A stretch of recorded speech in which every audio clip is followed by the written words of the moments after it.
If you're aiming to become a Salesforce certified MuleSoft Hyperautomation developer, then practice is the key to success. In this video, we'll go through some real-style Mule-Dev-202 practice questions together, step by step, so you'll know exactly how to tackle them on exam day. Question 1. API, rate protection, scenario. Any airlines releases a new REST API exposing an RPA process, has limited capacity, and returns errors when overloaded. Which policy should any airlines apply to prevent API overload? Option A. JSON threat protection. B. Rate limiting, SLA. C. Spike control. D. Client ID enforcement. Correct answer. C.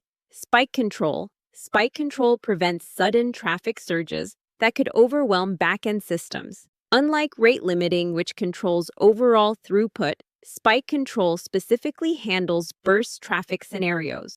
Question 2. Hyperautomation strategy scenario. Northern Trail Outfitters needs to migrate custom ETL jobs with these requirements: single management interface, on-premises system integration, and scalable architecture. Option A. MuleSoft Compose plus Salesforce UI plus MuleSoft RPA.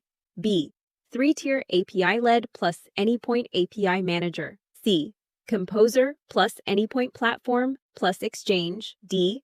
External Services plus Orchestrator plus RPA. Correct answer. D. Orchestrator provides the single UI for managing complex ETL workflows, while External Services connects Salesforce to Anypoint Platform APIs, and MuleSoft RPA handles on-premises systems.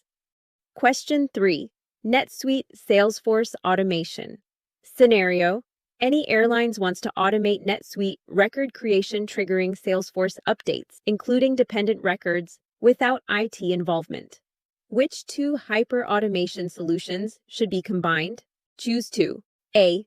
Anypoint Platform, full-featured integration platform. B. Salesforce Flow, automates dependent record updates. C. MuleSoft RPA, robotic process automation. D. MuleSoft Composer, no-code NetSuite Salesforce integration. Correct answer, B and D. This combination enables complete automation without requiring IT resources, perfectly suited for business user implementation. Question 4. Automated testing tool scenario. Any airlines is developing a new integration and wants built-in automated testing. Which tool must be used to satisfy this requirement? Options. A. MuleSoft RPA, primarily for automating repetitive UI tasks, not integration testing. B. MuleSoft Composer, a no-code integration platform, not designed for advanced automated testing. C. Flow orchestration, manages complex workflows and approval processes, not integration testing. D. Anypoint Platform, provides robust tools like MUnit for comprehensive automated testing of APIs and integrations. Correct answer, D. Anypoint Platform. Anypoint Platform offers integrated tools like MUnit for comprehensive automated testing. Question 5. DML governor limits in Salesforce Flow. Scenario. A Salesforce administrator is struggling with DML governor limits in their flow due to multiple DML actions during testing. Which two pieces of advice should be given to the Salesforce administrator to improve their flow? Choose two. Options. A. Avoid putting DML statements inside of for loop occurrences. B. Use the upsert action to reduce the amount of DML statements required during the flow runtime. C. Loop through a collection variable to save more records with a single DML statement. D. Use DML statements at the end of the flow wherever possible. Correct answer, A. Avoid putting DML statements inside of for loop occurrences. And C. Loop through a collection variable to save more records with a single DML statement. This is the principle of bulkification.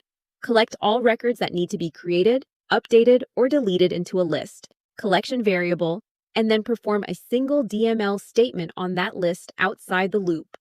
This significantly reduces the number of DML operations and avoids hitting governor limits. Question 6. RPA debugging scenario. Any airlines has an RPA process that is failing in production.